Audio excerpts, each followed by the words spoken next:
Olá, um excelente dia para você e para toda a sua família. Seja muito bem-vindo ao assunto do dia desta quinta-feira. Estamos juntos em mais uma edição do programa aqui na tela da Rede Brasil de Comunicação e hoje vamos falar sobre obesidade. Também vamos aprender a preparar batata doce de forno. Quem vai nos ensinar é a gastrônoma Luciana Luna. Daqui a pouquinho você vai conferir o passo a passo da receita. Mas antes vamos às informações sobre a obesidade, porque a obesidade, por definição, é o acúmulo, Esse acúmulo de gordura no corpo causado quase sempre por um consumo excessivo de calorias na alimentação. É um consumo superior ao valor usado pelo organismo para sua manutenção e realização das atividades do dia a dia. A obesidade, ela acontece quando a ingestão alimentar é maior do que o gasto calórico, gasto energético do nosso corpo. O excesso de gordura, ele pode levar ao desenvolvimento do diabetes tipo 2, de doenças do coração, pressão alta, artrite e também acidente vascular cerebral.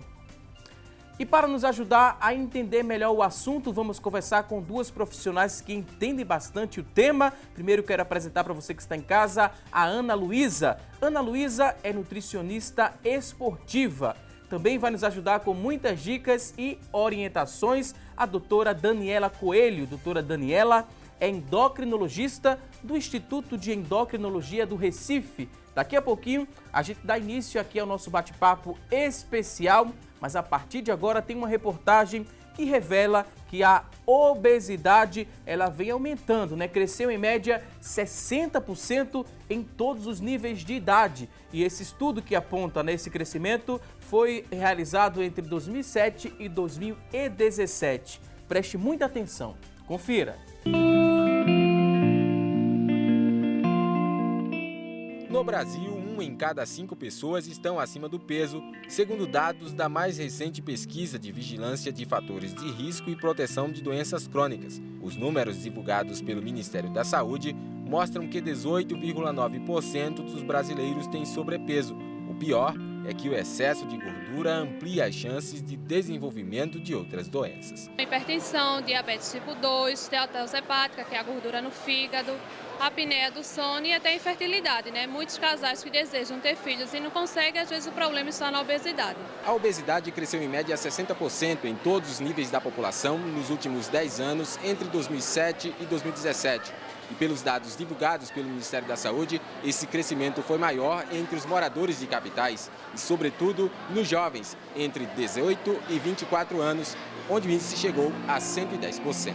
Para esta nutricionista, o problema está no tipo de comida e na forma como os mais jovens estão se alimentando. Os jovens, geralmente, eles são hoje em dia muito cobrados em relação ao trabalho, à faculdade, e aí eles não organizam bem o tempo deles, então também não dão prioridade à alimentação.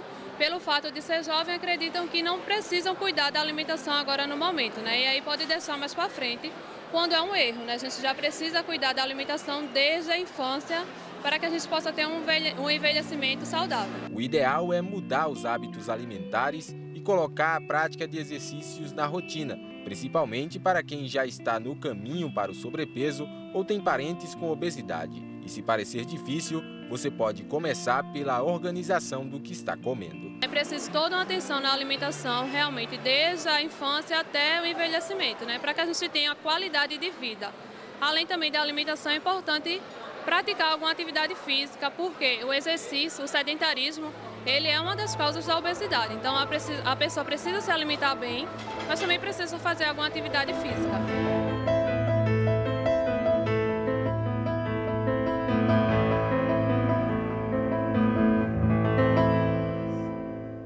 É preciso sim, mover o seu corpo, é preciso fazer essa atividade física, repensar os seus hábitos alimentares para você não entrar para a estatística, porque tem consequências e consequências graves a obesidade. Daqui a pouco a gente vai falar um pouco mais sobre o assunto, mas agora é o momento que a gente abre aqui o espaço do programa para você interagir, para você participar conosco. Vamos, a partir deste momento, ligar para a gente para responder a nossa enquete? Nossa enquete vai ser lançada a partir de agora e você que está em casa, a gente quer saber o seguinte, olha só, a enquete do dia acaba de ser lançada e a gente quer saber se você tem o hábito de comer frituras e produtos industrializados. Você tem esse hábito? Sim ou não? 3424-1547 é a nossa linha interativa, está disponível a partir deste momento para você participar, responder aqui a nossa pergunta de hoje e também mandar a sua dúvida sobre o assunto. 3424-1977 é o nosso segundo número para você também participar, deixar seu depoimento, sua frase sobre o assunto, que vai passar aqui na tela do assunto do dia. Se você tem acesso à internet e acredita que a comunicação vai ser mais rápida, também já pode participar com a gente. Entra na nossa fanpage, facebook.com/assunto do dia, é o nosso espaço lá na internet, você responde lá nossa pergunta de hoje, deixa sua dúvida também sobre o assunto. Daqui a pouquinho, nossas convidadas terão o maior prazer em responder a sua dúvida. E se o seu WhatsApp está em mãos, você também já pode interagir no 99209-4819, 99209-4819. Participa aqui com a gente, teremos o maior prazer em responder a sua pergunta. E o preocupante é que a obesidade ela vem crescendo também entre as crianças no mundo inteiro e se expandindo de forma alarmante em todo o Brasil. Estudos recentes mostram que metade das nossas crianças está acima do peso considerado adequado para a idade. E as consequências do excesso de peso na infância vão desde o maior risco de se tornar um adulto obeso, bem como uma maior probabilidade de encarar todos os problemas de saúde que acompanham a obesidade na vida adulta. Então, muita atenção ao tema que vamos debater hoje aqui no nosso programa, mas desde já quero dar boas-vindas aqui às nossas convidadas que irão nos ajudar a compreender melhor essa temática.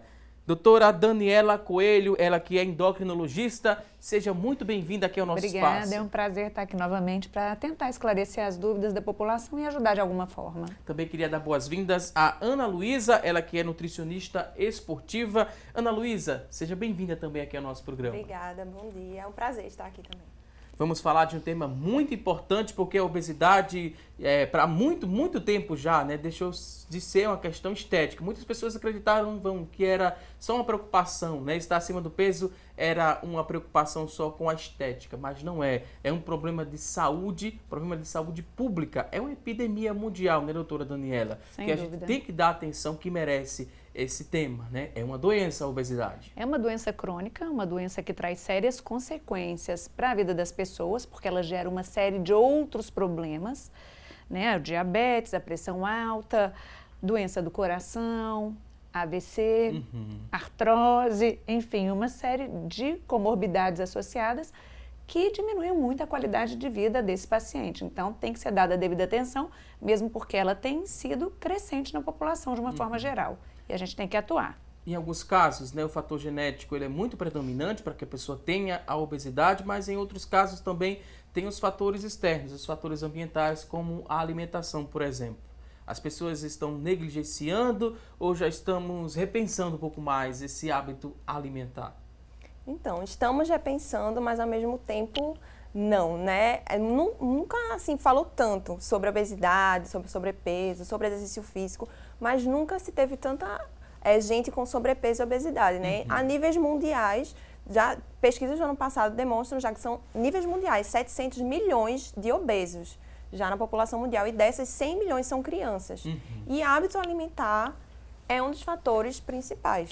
Vale uma das ressaltar, principais causas, Vale ressaltar que é uma doença multifatorial, obviamente. Isso. Existem fatores modificáveis, dos quais a gente inclui a alimentação, atividade física, tabagismo, enfim. E fatores não modificáveis, que entra a genética, a idade, algumas doenças que predispõem à obesidade, mas, de fato, no que a gente possa atuar diretamente, são os fatores modificáveis, isso tem que ser levado em consideração. Quando a gente fala em repensar esses hábitos alimentares, é algo muito difícil de se fazer ou é questão de prioridade também? Se pensa que é difícil, Se pensa que fazer dieta é caro, mas a gente pode começar pelo básico, pequenos hábitos, A gente já pode mudar pequenos hábitos ao longo do dia, a gente já vai ter essa essa melhora, essa mudança. Pequenas coisinhas que a gente pode fazer, coisas básicas mesmo. Não precisa fazer aquelas dietas restritivas demais, Coisas não, porque a pessoa caras, pode, né? Muito restritivas. Também não tem necessidade, a gente pode começar pelo básico. Porque já nosso faz uma corpo- diferença grande. O nosso corpo ele precisa de nutrientes, né? Todos os dias. Aí não adianta cortar um grupo alimentar e ficar, né, com ausência de algum desse grupo alimentar que pode trazer outros prejuízos que não seja a obesidade. O ideal, na verdade, é você saber equilibrar de forma adequada esses nutrientes ao longo do dia. Essas dietas muito restritivas, essas dietas mais específicas, existem algumas categorias, algumas classes de pacientes que se enquadram.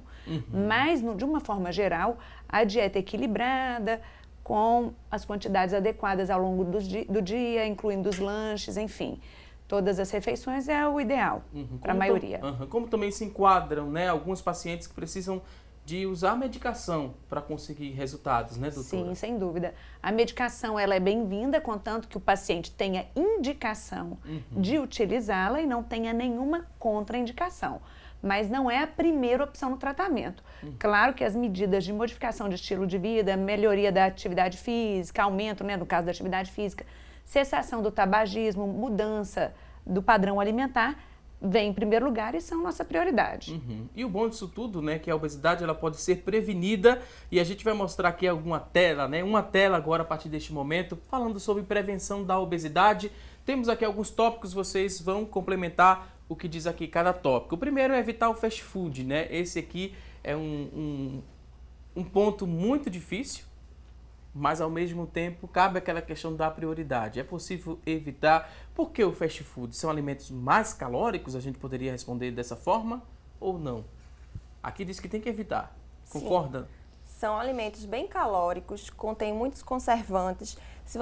A gente já tem na internet testes. Se você comprar um sanduíche dessas marcas, de fast food, e deixar na sua casa, ela dura 2 anos, 3 anos, da mesma forma como você comprou lá. Então, isso mostra quanto de conservante. Então, será que o pensamento é, já que a bactéria não quer lá estragar o alimento, né, aquele ser vivo não quer comer, por que seria interessante para o nosso organismo? Então, muito conservante, muito conservante, calórico. muito sódio, né, que aumenta, predispõe risco de hipertensão, o teor de gordura muito elevado.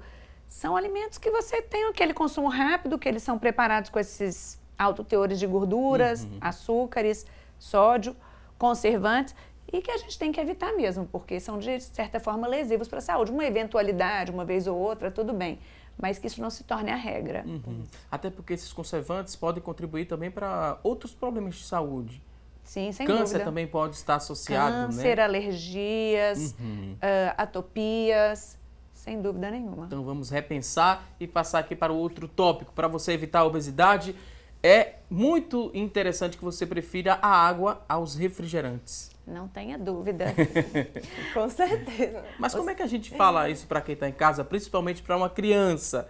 Na hora, né, de saciar aquela vontade de tomar algum líquido, beba água e não refrigerante. Veja. Não é fácil não, doutora. Veja bem, supermercado, quem faz em casa são os pais.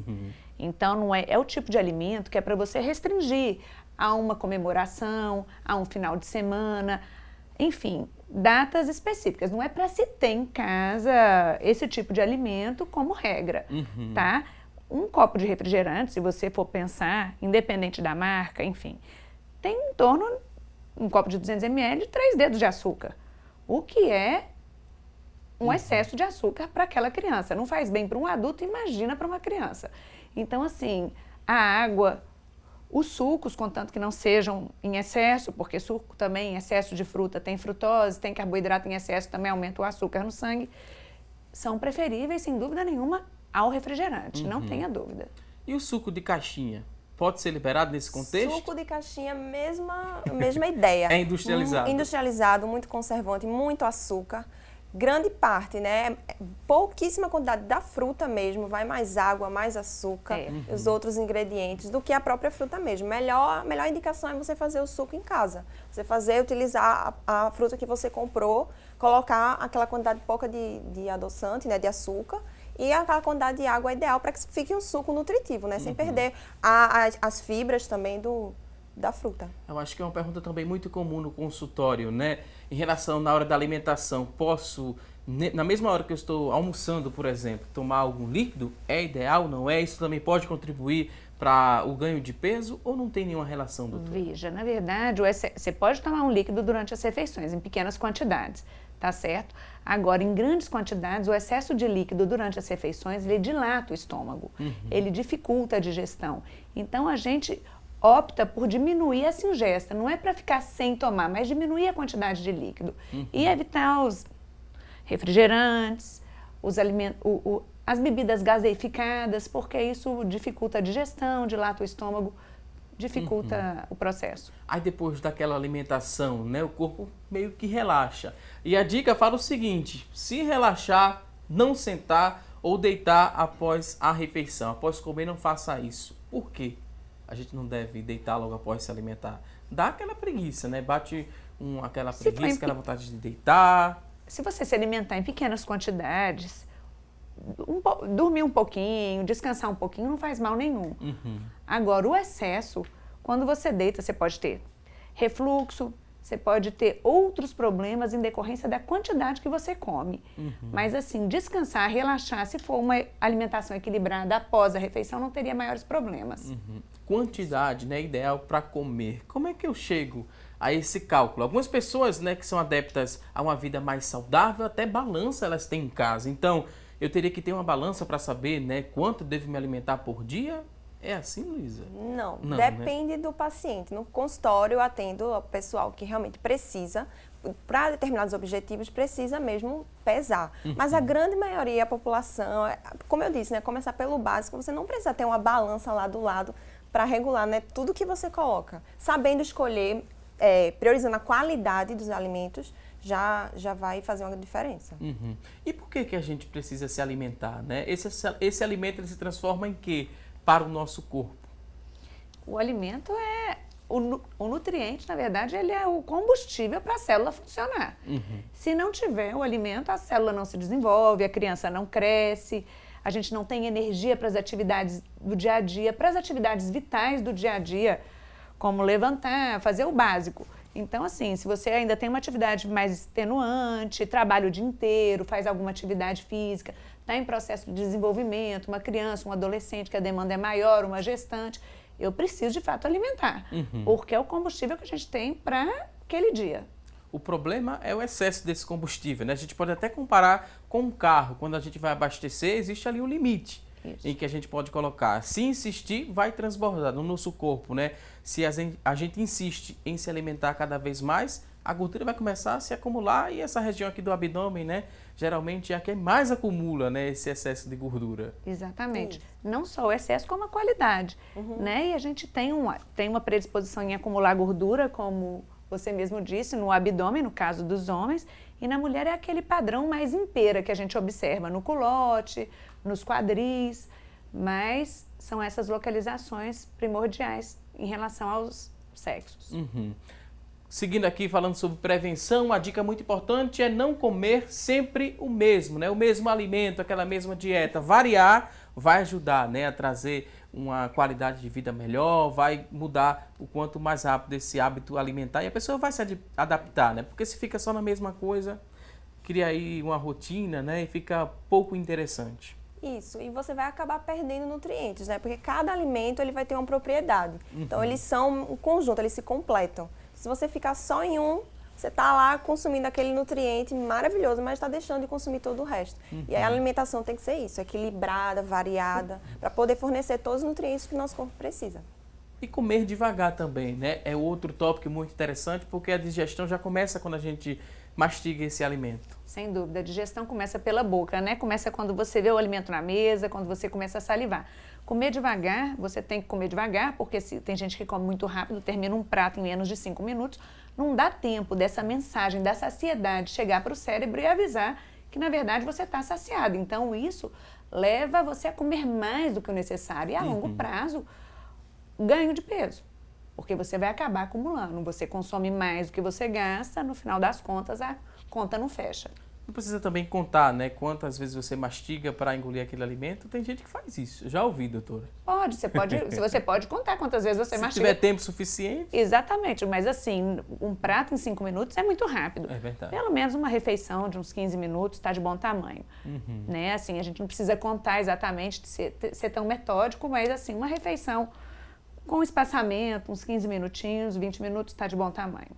E o próximo tópico, falando em prevenção da obesidade, é fazer exercício físico, né? É o que dá mais prazer, seria assim uma dica bem básica para quem está em casa nos acompanhando, porque se falar que é para fazer uma academia, tem gente que não gosta, mas tem uma atividade, né, na água, uma hidroginástica que a pessoa gosta bastante. Aí ela opta por isso. Veja, o importante é se mover. Contanto que não tenha nenhuma contraindicação, a pessoa pode fazer a atividade física que quiser. O que a gente recomenda são de 3 a 5 vezes por semana, em torno de 30 minutos por dia, certo? Então, assim, seria o padrão ideal. Agora, tem paciente que tem contraindicação, que está com sobrepeso, com obesidade, que para não sobrecarregar a articulação, o ideal seria uma atividade de menos impacto, dentro da água, ou uma caminhada leve, enfim, isso o padrão varia de paciente, tem que ser individualizado, mas a atividade física é extremamente bem-vinda. E está cada vez mais frequente nessa preocupação com a atividade física. É interessante dizer também, acrescentar que o exercício físico, sempre as pessoas perguntam, né? Qual é o melhor exercício para emagrecer? Qual é o melhor? O melhor exercício é aquele que você faz, é aquele que você gosta de fazer, que você tem o prazer de fazer, porque você vai fazer ele bem. Agora vamos a um rápido intervalo, daqui a pouquinho tem mais assunto do dia. Até já!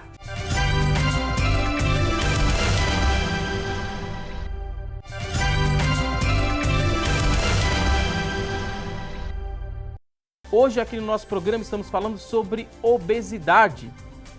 E a partir deste momento vamos juntos saber o que é notícia na internet sobre o tema. E quem traz essas informações é a Tânia Silva. Olá, Tânia! Oi, Valdson, para você um ótimo dia, para vocês que nos acompanham, o destaque de hoje do site da revista Abril, o perigo da obesidade infantil no Brasil e quais suas principais causas.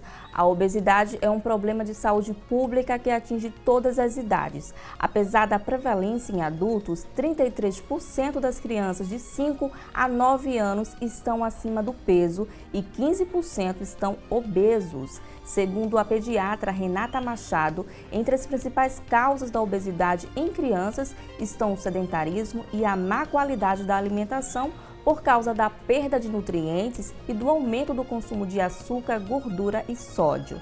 E olha só esse dado, 32,5% das crianças com menos de 2 anos consomem refrigerantes ou bebidas adoçadas 5 ou mais vezes por semana. A expectativa é de que em 2025 o Brasil tenha 11,3 milhões de crianças obesas. De acordo com a coordenadora de Alimentação e Nutrição do Ministério da Saúde, Michele Lessa, crianças obesas têm 80% de chances de se tornar um adulto obeso. E vale lembrar que a obesidade está associada com 26 doenças crônicas, como é o caso da pressão alta e diabetes tipo 2. Agora a gente volta ao estúdio. Com você, Valdson. Ok, Tânia Silva, muito obrigado pelas informações que acendem, né, um alerta muito importante para você, papai, você, mamãe, e responsável também, você que é responsável por alguma criança. Quem faz o supermercado na sua casa é a criança ou é você? Quem permite, né, que a criança consuma, né, mais de 5 vezes por semana um refrigerante? Então preste muita atenção, porque agora pode não estar apresentando nenhum problema essa criança, mas a conta vai chegar. Não chega, doutora? Chega, e chega cheia de complicação.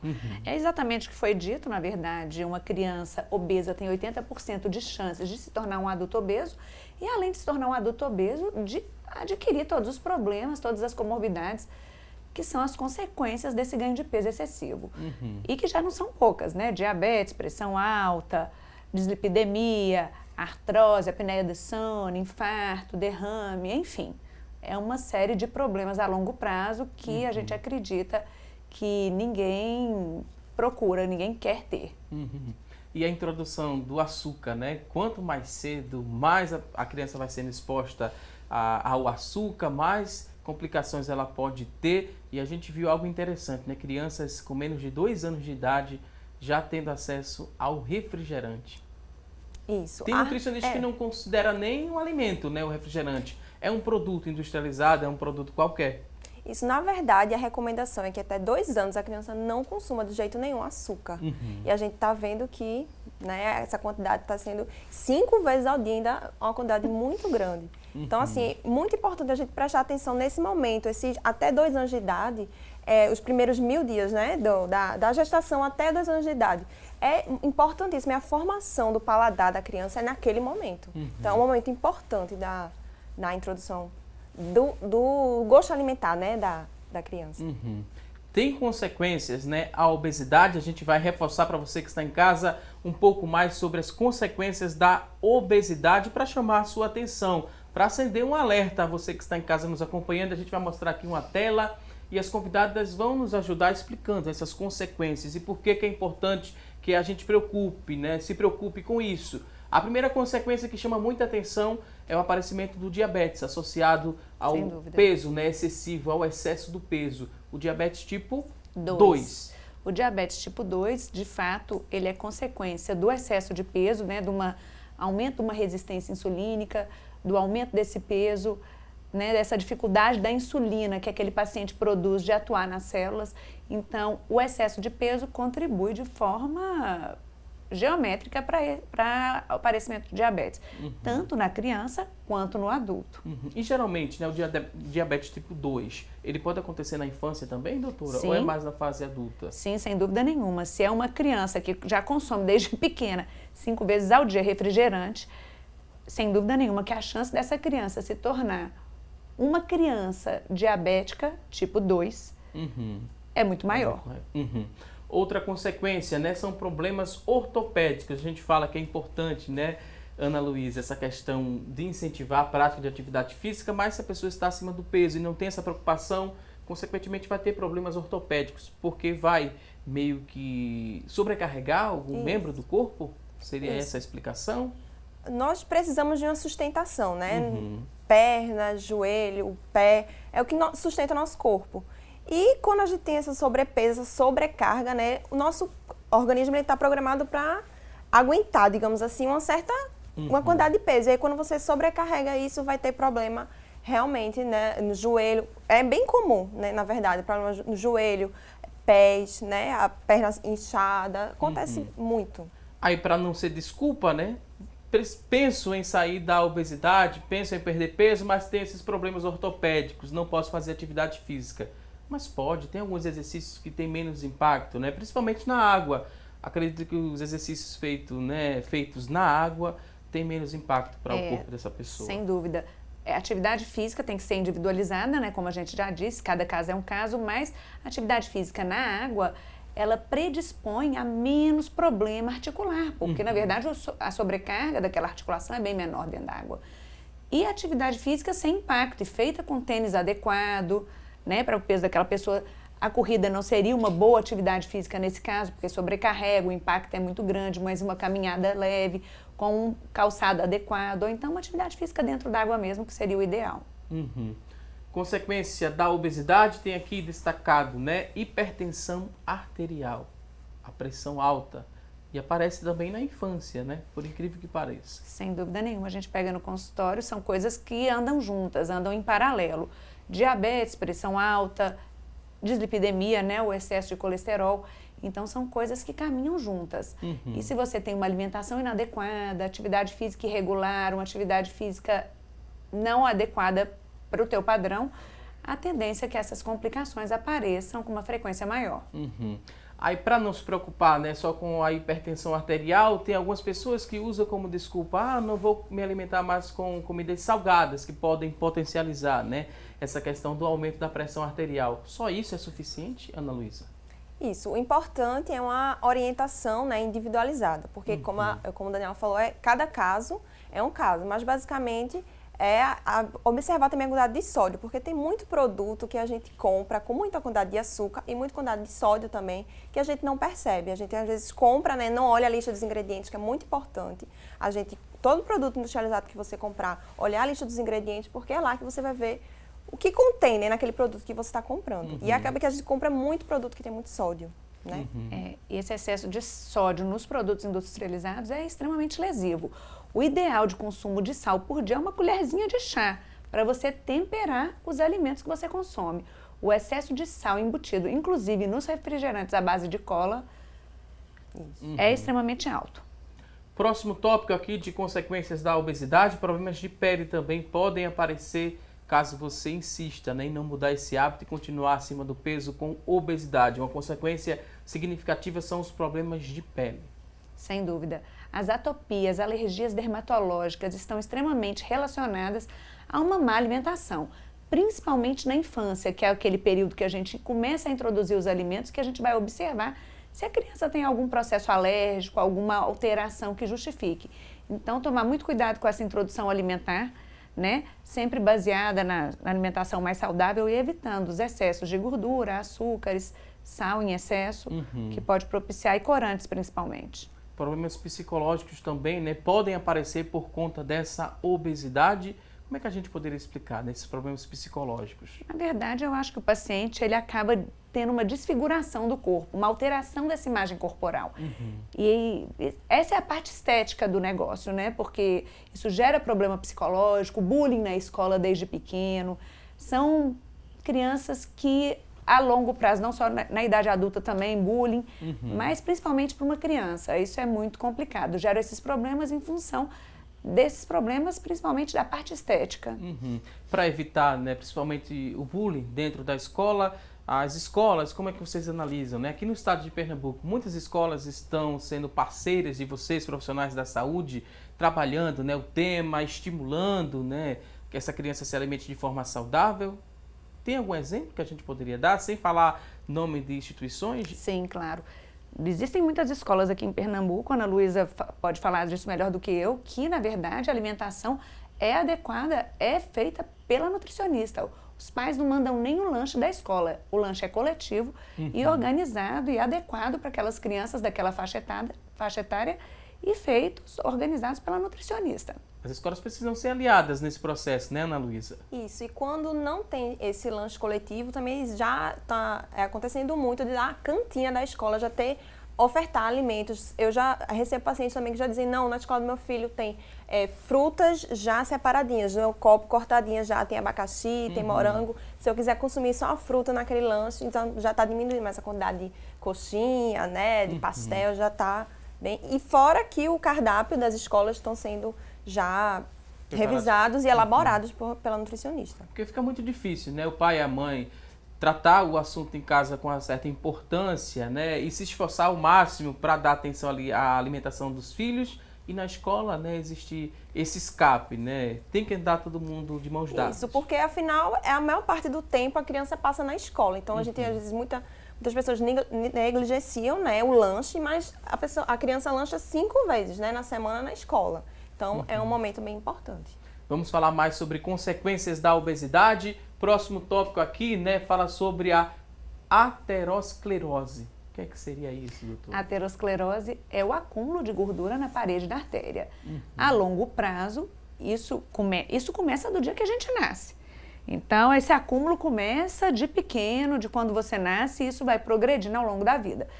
Então, o excesso de alimentos inadequados, um padrão alimentar ruim, um ganho de peso excessivo, gera uma obstrução a longo prazo desse vaso e a consequência maior seria o infarto, o derrame, que, na verdade, são causas de mortalidade em altíssimo grau nesses pacientes. Evitar aquela carne vermelha, né, com a gordurinha em excesso, tem que ser uma exceção, assim, no final de semana, pode, né? Mas na rotina fica meio complicado, né? A carne vermelha, existe carne vermelha magra. Porque a gente está falando aqui daquela gordurinha, a picanha. Então, vamos restringir para um churrasco, né, para um final de semana, né? Acho que o excesso de tudo, né? Sem É dúvida, essencial. sem dúvida. A alimentação também. Próxima consequência que a gente destaca, a dislipidemia. O que é isso, doutora? A dislipidemia é o excesso de gordura no sangue. Esse excesso de gordura no sangue, como a gente acabou de falar, proveniente da aterosclerose, essa gordura excessiva, que a gente chama de LDL, tem o HDL, que é a boa gordura, que funciona tipo um rotorruter, vai desentupindo os vasos, e a gordura ruim, que é o acúmulo do LDL, daquela partícula gordurosa de má qualidade nos vasos em decorrência dessa aterosclerose, desse processo alimentar ruim, desse consumo inadequado de alimentos ao longo da vida. E por fim, problemas respiratórios também podem aparecer por conta da obesidade. Principalmente o excesso de peso, além das alergias respiratórias, asma, bronquite, gera uma apneia do sono. O paciente tem um padrão de sono muito ruim. Isso gera um cansaço ao longo do dia que, na verdade, às vezes ele usa aquele aparelhinho, CPAP, né? Mas o ideal seria a perda de peso para melhorar e reverter essas consequências. Mais uma vez, eu pedi licença aqui às nossas convidadas. Tem muita gente interagindo já através do nosso WhatsApp, 992094819. Você que está em casa, tem dúvidas, pode mandar para a gente. No próximo bloco, vamos repassar a sua pergunta aqui às convidadas. Já temos aqui a participação da Vânia, que mora em Igaraçu. Ela diz o seguinte, que as doutoras já tiraram as dúvidas que ela tinha, né, sobre obesidade e alimentação. Parabeniza aqui as profissionais e no próximo bloco tem mais respostas aqui à sua dúvida. Faça como a Vânia, mande sua pergunta ou mande seu reconhecimento às profissionais que estão nos ajudando bastante a entender mais sobre a obesidade, como prevenir e como também tratar e ganhar mais qualidade de vida, né? Ganhamos expectativa de vida, mas precisamos viver e viver com qualidade. Daqui a pouquinho tem mais informações. Vamos a uma rápida pausa e até já!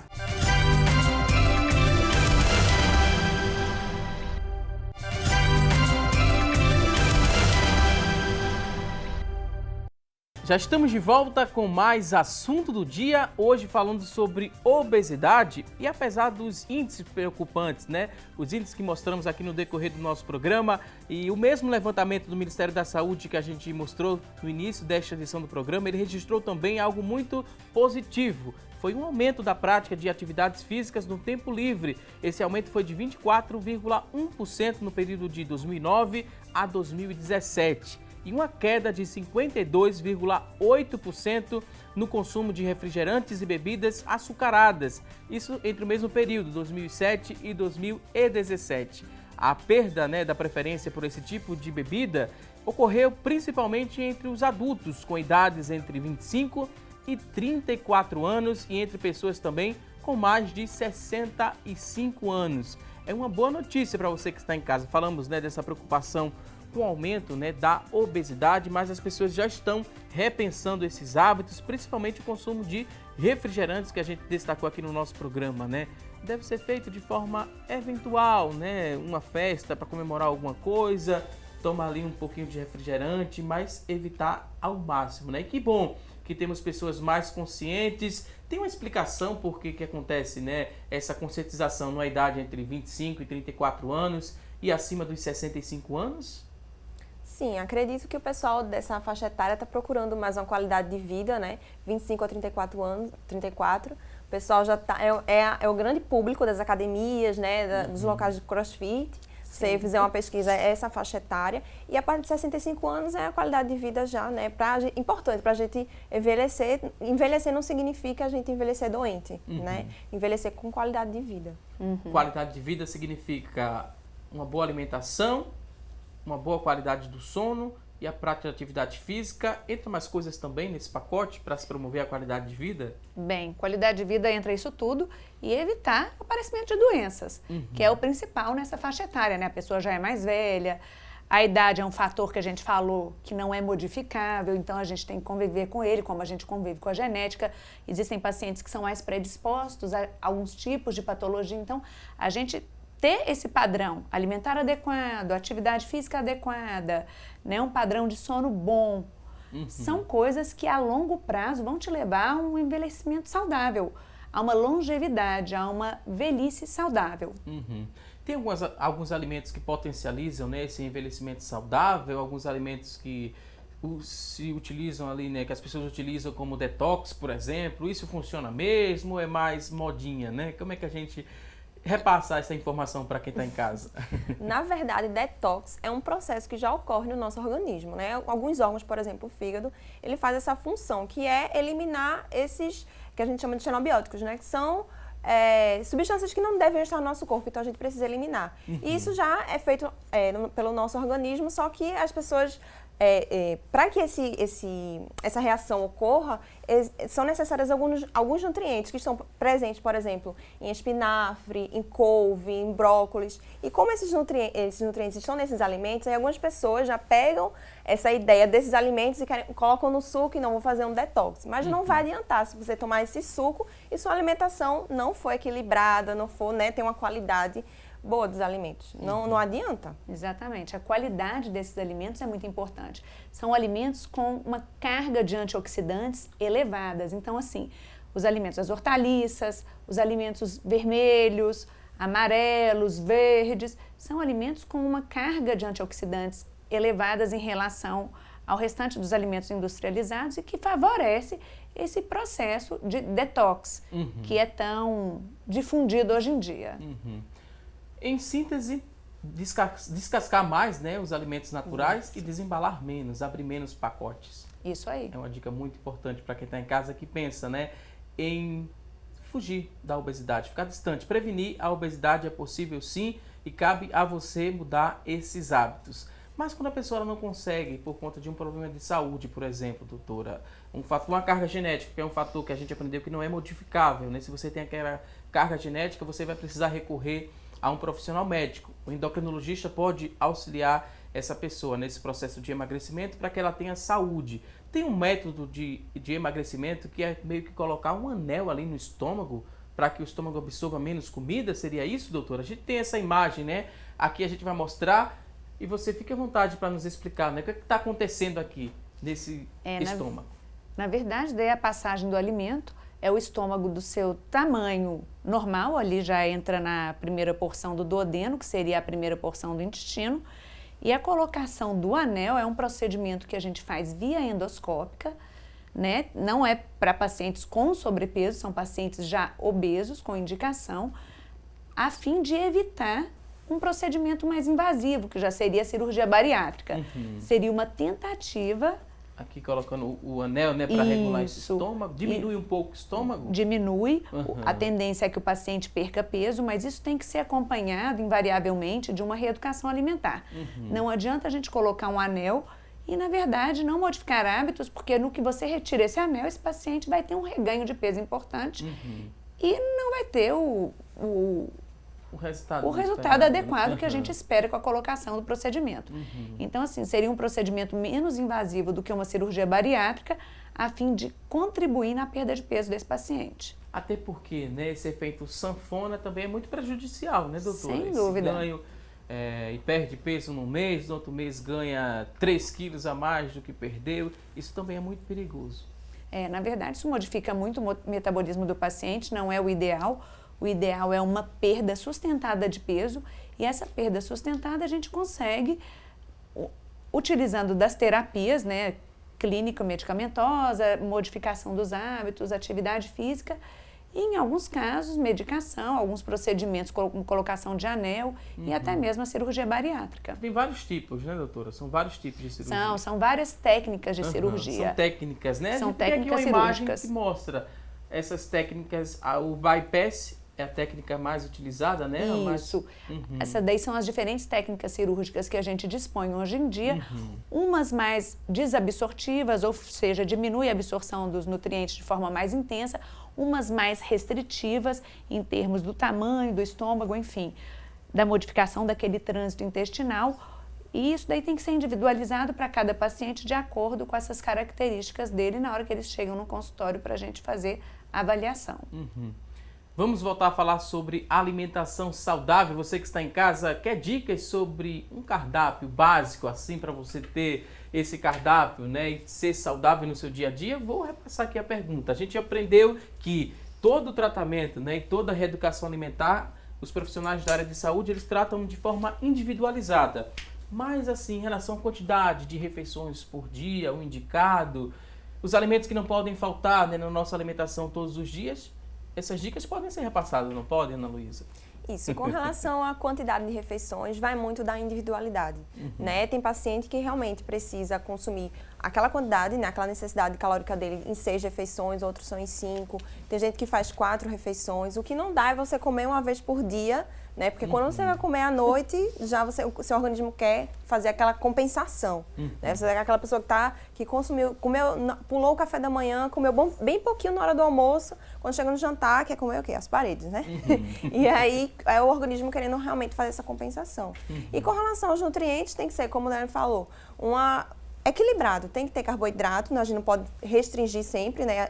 Claro que existem objetivos, existem pacientes que a gente precisa fazer uma pequenas restrições, mas não excluir, é uma pequena restrição e não exclusão, né, de carboidrato ou de gordura. Então a gente precisa tanto de carboidrato, quanto de gordura, quanto de proteína. Que a gente ouve muito falar, ultimamente, principalmente, a questão do low carb, aí sem glúten também. Nem todo mundo, né, precisa fazer isso. A redução do teor desses nutrientes, de carboidrato, de proteínas e de gorduras, tem que ser adequado para cada dieta. Você reduz, de fato, quando você faz uma dieta individualizada para aquele paciente. Mas uma dieta sem glúten é para quem tem intolerância, é para quem tem doença celíaca, não é uma dieta para você generalizar e falar que é para todo mundo comer e suspender o glúten da dieta. Isso de forma alguma. Tem muita gente participando aqui através do nosso WhatsApp, 99209-4819, muita gente interagindo, mandando perguntas. A gente vai repassar essas principais dúvidas aqui para as convidadas. Você também já pode mandar a sua pergunta. Tem aqui a pergunta que vem lá de Camaragibe, a pessoa não se identificou, mas fala o seguinte: tem 54 anos e tem hipotireoidismo. Tomo medicação todos os dias em jejum, não faço atividade física porque sou muito nervosa também. O que me faz perder peso é preocupação, ela diz. Fico logo sem me alimentar, é horrível, não quero entrar nos remédios controlados. Me indiquem o que eu posso fazer, né? Será que algum produto natural pode ajudar? Ela usa aqui o chá, será que poderia me ajudar? É a dúvida daqui da telespectadora de 54 anos. Veja, na verdade ela tem um hipotireoidismo. A gente tem que saber, inicialmente, se a doença está controlada, né? O hipotireoidismo não faz a gente ganhar peso, a gente não pode colocar a culpa na doença. Se a doença estiver bem controlada, não tem ganho de peso. O que acontece no hipotireoidismo mal controlado é que, às vezes, a gente tem uma retenção de líquidos em torno de 5% a 10% do peso corporal, não ultrapassa geralmente isso. Mas, de toda forma, ela tem que adequar melhor a alimentação dela. E a doença estando controlada, a gente não pode colocar a culpa do excesso de peso, do ganho de peso, no hipotireoidismo. E tentar trabalhar esse psicológico, né? Porque quando ela está preocupada, ela fica sem se alimentar, consequentemente perde peso. Essa não é a forma mais indicada de se perder peso. Isso. Perder peso, a gente tem que fazer uma restrição correta, a gente tem que fazer uma reeducação alimentar. Não adianta você ficar sem se alimentar, porque você vai ficar sem os nutrientes, né, que o seu corpo precisa. E ela perguntou também sobre chá, se existe algum chá. Não, é importante falar aqui que não existe um alimento ou um chá que seja milagroso, que vai fazer você emagrecer. Não, é um conjunto, a gente precisa mesmo de uma reeducação alimentar, porque é a qualidade dos alimentos que você consome o dia inteiro. E não uma coisa só que vai te fazer emagrecer. E ter cuidado também, né, porque pode ter uma fraqueza, uma desidratação, né? Essa ausência da alimentação pode até gerar uma anemia, por exemplo? Pode, sem dúvida nenhuma. Pode gerar uma hipoglicemia, uma anemia, esse paciente vir a se sentir mal, né? E então, assim, a gente tem que individualizar cada caso, mas de certa forma não é para fazer essas alimentações com esses espaçamentos muito grandes de refeições. Na maioria dos casos, obviamente, que isso é individualizado, mas de toda forma a gente tem que ter esse padrão adequado para evitar essas complicações. A pressão pode baixar, pode acontecer uma hipoglicemia, a longo prazo uma anemia, uma desnutrição, enfim, tem que adequar. A qualidade do sono pode ser afetada também. Conceição, que mora no Cabo de Santo Agostinho, ela gostaria de saber se o estresse faz engordar. Porque ela fala que o colesterol dela está tudo normal, a glicose também, mas quando ela se estressa bastante, né? Ela acha que após um episódio de estresse ela começa a ganhar peso. O que acontece, na verdade, exatamente com essa paciente anterior é que ela não come e ela acaba perdendo peso quando está estressada, quando está com algum problema. Essa outra já desconta na alimentação. Então, isso daí é um padrão individual. Ela tem que saber direcionar esse estresse para melhorar esse ganho de peso, porque ela acaba descontando no alimento o excesso daquele estresse, daquele momento. Então, assim, se puder direcionar para uma atividade física, algo que, na verdade, ela vai ajudá-la a relaxar. Durante a atividade física, a gente produz alguns neurotransmissores que dão prazer, dão saciedade, e isso contribui para amenizar esse processo de ganho de peso e esse processo do estresse dela em geral. Outra participação, Guilherme, que mora em Piedade, ele quer saber o seguinte. Ele diz que sempre teve o peso entre 67 e 68 quilos. E após completar 65 anos de idade, ele engordou 9 quilos. Mesmo mantendo os hábitos alimentares e também as taxas todas em dia, né? Ele gostaria de saber por que isso está acontecendo com ele. Ele quer saber se deve se preocupar ou não, né, com esse ganho significativo, 9 quilos. Quando ele completou 65 anos, o peso dele foi alterado. Todo ganho de peso, e quando ele é um ganho de peso excessivo, gera preocupação porque isso aumenta o risco de uma série de doenças, como já foi falado. Então tem que ver se Guilherme está fazendo atividade física nas quantidades adequadas, de forma regular. Tem que avaliar o padrão alimentar dele, tem que avaliar a ingesta de bebida alcoólica nos finais de semana e durante a semana. Então, o tabagismo, se ele tem alguma doença que predispõe esse ganho de peso, se está alguma coisa contribuindo, e modificar o que for um fator de vida modificável. O tabagismo, alimentação, atividade física, são fatores modificáveis. E as doenças, caso ele tenha alguma comorbidade, têm que estar bem acompanhadas e tratadas para não propiciar, não contribuir para esse ganho de peso. Outra participação, a pessoa não se identificou, mas disse que tem um filho de 4 anos e ele pesa 37 quilos. Ele come pouco, mas come bem. Ele só não come carne vermelha, carne nenhuma. E ela fez a substituição por ovos cozidos. Essa substituição está correta? É interessante fazer uma substituição, mas que a gente consiga introduzir outras fontes de proteína também. Porque ele está consumindo apenas ovo. Os ovos, né, é um alimento bem interessante. A gente até compara, né? Que ele só perde na qualidade dos nutrientes para o leite materno. Então, só que a gente também não pode exagerar, porque todo excesso também é prejudicial. Ele contém quantidades muito boas de proteína, mas também tem de gordura. E esse excesso também, ele consumir todo dia aquela quantidade que ela também não disse, né, quanto é que ele consome, pode ser também prejudicial. Outra pergunta, tem aqui a participação da telespectadora que falou sobre o hipertireoidismo. E o chá que ela queria saber era um chá para calmar, né?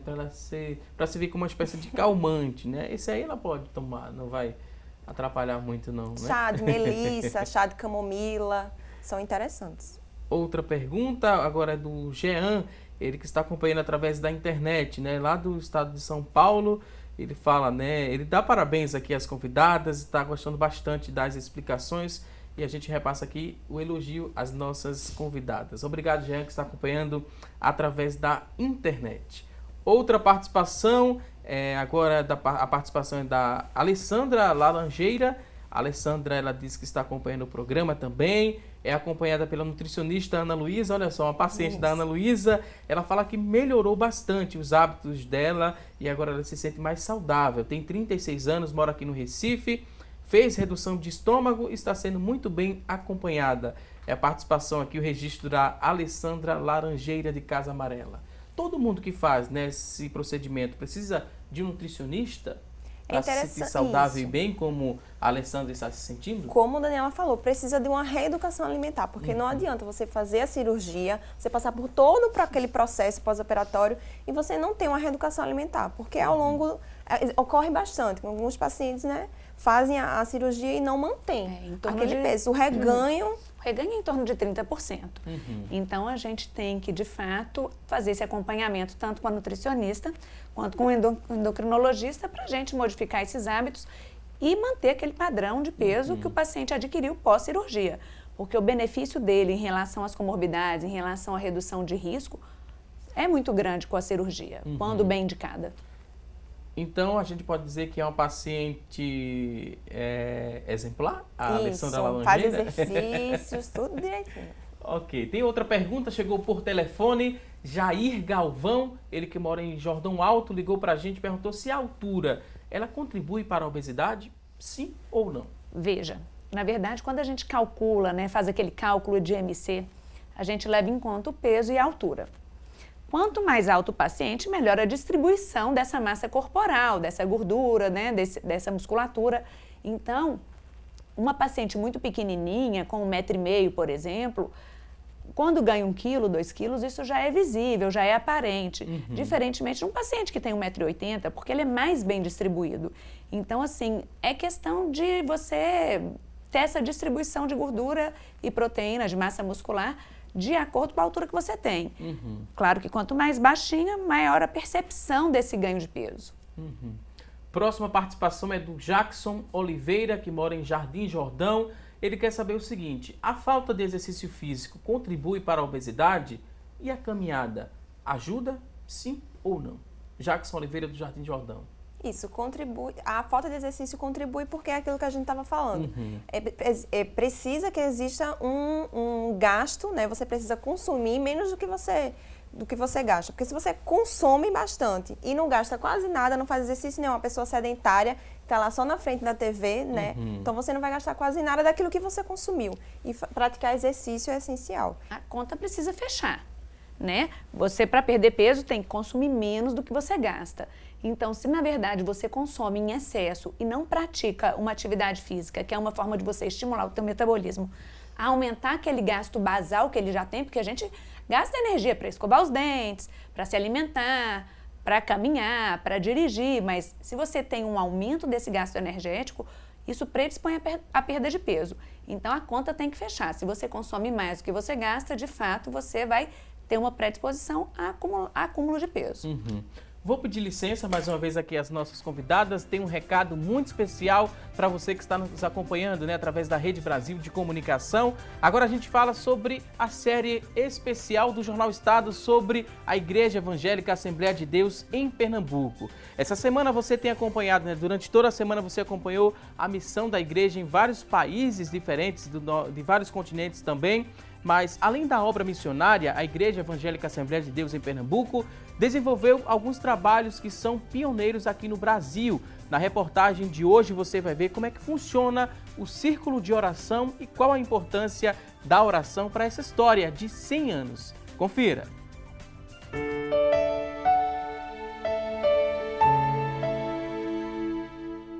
O trabalho de círculo de oração ele foi criado exatamente como dizia a saudosa Albertina Barreto. Vamos circular os céus com as nossas orações.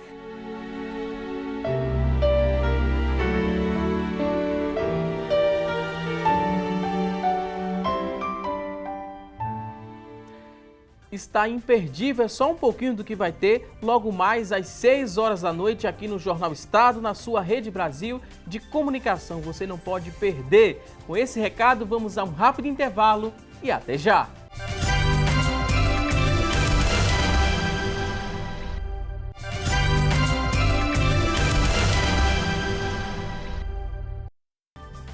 Volta com mais assunto do dia e com uma novidade exclusiva. A editora Berea acaba de lançar a obra que conta em detalhes a história da Igreja Evangélica Assembleia de Deus em Pernambuco. Assembleia de Deus em Pernambuco, um século de Pentecostes. São mais de 600 páginas coloridas e mais de 800 fotos que vão despertar a sua emoção ao explorar a trajetória da igreja. A cada página reviva a história e conheça a essência desta instituição que chega aos 100 anos de fundação aqui no estado de Pernambuco. Uma obra que nos transporta, né, no tempo e no espaço. A memória da Igreja Evangélica Assembleia de Deus em Pernambuco está gravada na história. São imagens inéditas e exclusivas. Assembleia de Deus em Pernambuco, um século de Pentecostes. Adquira já o seu exemplar na editora Berea, Berea Bookstore ou pela central de vendas. Pegue aí o papel e a caneta, anote o número 3423-5317, 3423-5317. Editora Berea, palavras que marcam. E a gente segue para falar mais sobre coisa boa a partir de agora. Vamos aprender uma receita especial com a gastrônoma Luciana Luna. Bom apetite!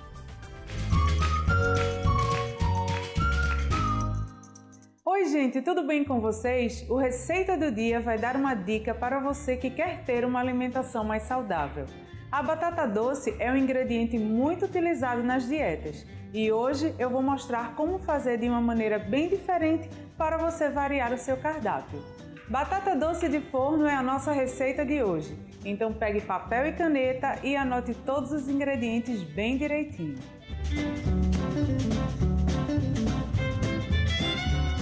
Para a receita de hoje você vai precisar de 200 gramas de batata doce, sal, pimenta do reino, azeite, alecrim e fubá. A receita de hoje é bem simples de fazer.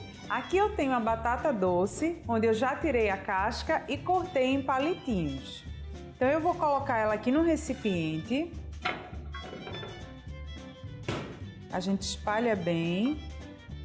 E em seguida eu vou temperar com sal e pimenta a gosto.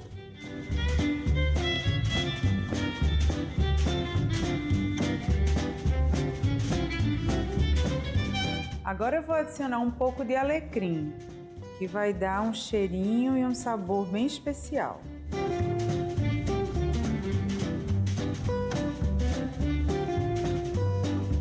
O próximo passo é adicionar o azeite.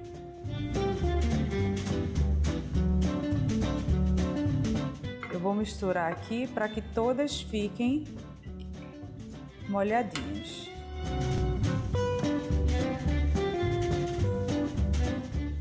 E para finalizar, nós vamos colocar o fubá, que é como se fosse empanar essas batatas.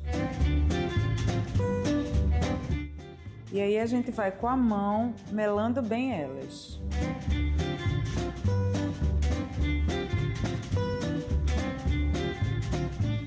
Feito isso, nós vamos levar ao forno pré-aquecido a 180 graus por aproximadamente 15 minutos.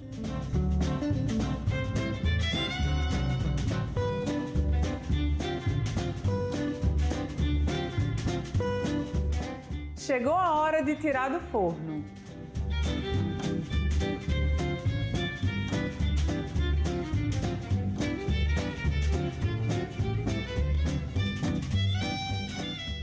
Esta foi a nossa dica de hoje. Espero que vocês tenham gostado desta ótima sugestão de petisco ou até mesmo acompanhamento. E nos vemos no próximo Receita do Dia. Até lá!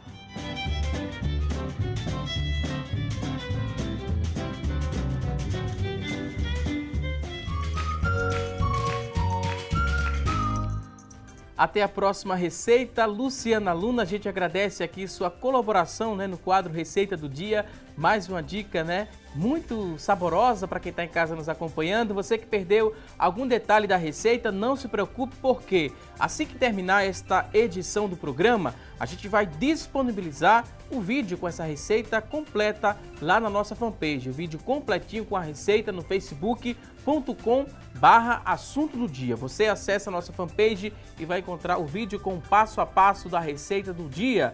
Luciana Luna, mais uma vez, muito obrigado, e a gente segue falando mais sobre coisa boa. A partir de agora tem as oportunidades de emprego disponíveis para hoje. Boa sorte!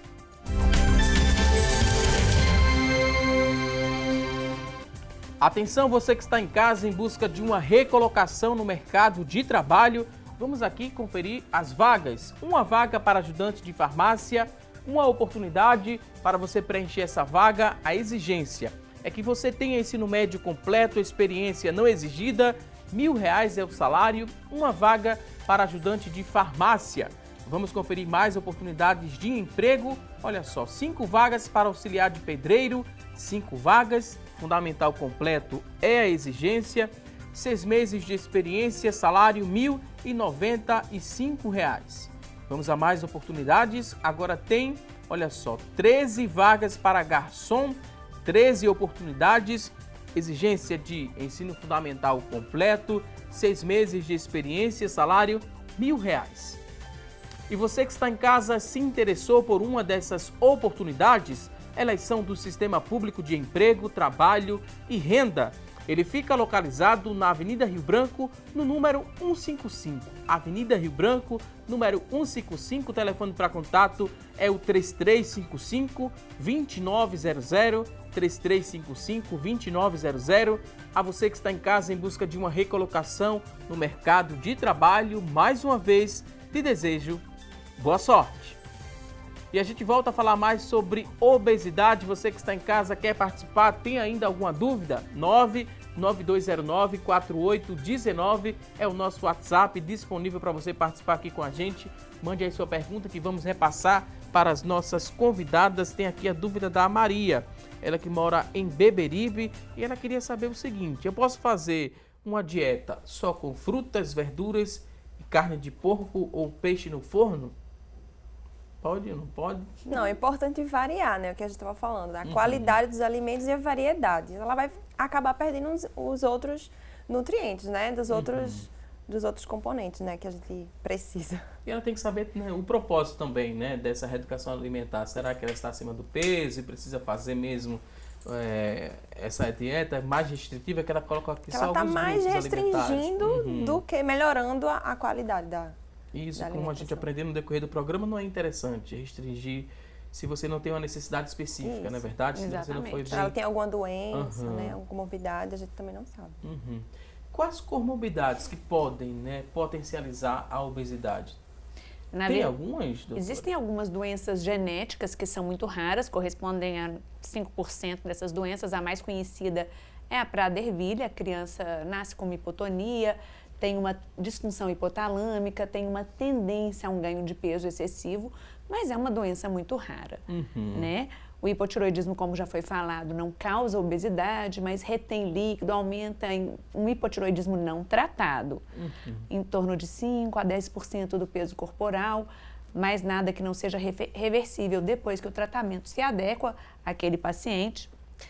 Pacientes diabéticos, eles têm uma menor produção daquele tecido marrom, que na verdade é aquele tecido gorduroso marrom, que é metabolicamente ativo. Então, assim, são situações que predispõem ao ganho de peso, mas nada que não seja contornável, que a gente não possa modificar, né? Pacientes idosos também, esse tecido marrom, que é um tecido adiposo, metabolicamente ativo, que estimula a termogênese, tem uma quantidade reduzida no organismo, pacientes obesos, pacientes diabéticos, mas são coisas que a gente consegue, são fatores de riscos modificáveis.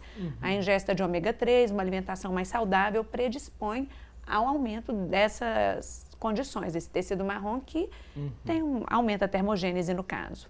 Quando a gente fala, né, desse aumento da obesidade no nosso país, no mundo também, né, existe esse aumento significativo da obesidade.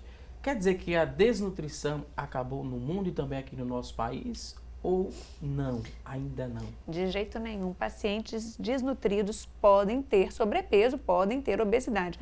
O padrão alimentar inadequado pode gerar desnutrição, mesmo o paciente estando acima do peso. É o excesso de fast food, o excesso de alimentos com caloria vazia, tipo os refrigerantes, o excesso de açúcar na alimentação, de gordura, um padrão alimentar inadequado. O paciente estar acima do peso não significa que ele está bem nutrido, muito pelo contrário, às vezes ele está desnutrido. E essa afirmação, né, ela desconstrói aquela ideia de alguns pais que chegam no consultório, ou chega também lá no consultório da nutricionista pedindo para passar algum suplemento, porque a criança está muito magrinha e ela precisa ganhar peso, porque às vezes acredita que gordura é sinal de saúde. Isso. E não é. Né? O que acontece também é o contrário, né? Quando a criança está gordinha, a família, amigos, nossa, que fofinho, que bonitinho, né? O primeiro pensamento é exatamente esse, mas que deve ser, a gente deve desconstruir isso, porque gordura não é, em excesso assim, não é sinônimo de saúde de jeito nenhum. E crianças que, contanto que não tenham um baixo peso patológico, que estejam um peso baixo dentro da normalidade, que estejam na curva de crescimento adequada, que ingerem uma quantidade de caloria adequada, com padrão alimentar bom, estar magrinha não é um problema. Contanto que essa criança magrinha não seja uma criança desnutrida, que são coisas completamente diferentes.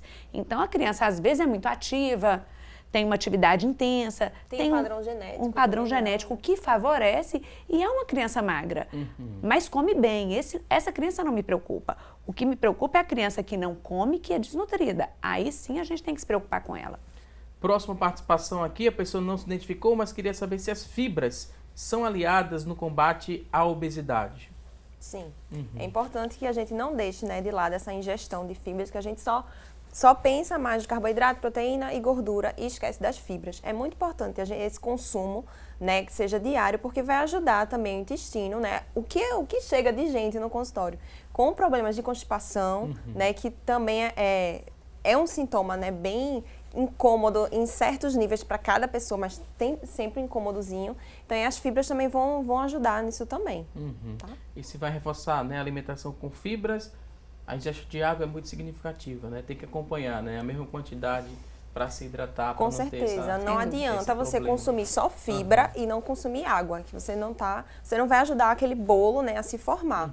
Quais alimentos a gente poderia dizer que são ricos em fibras? Aveia, muito importante. Aveia tem aveia em flocos finos, né? Tem uma variedade muito grande.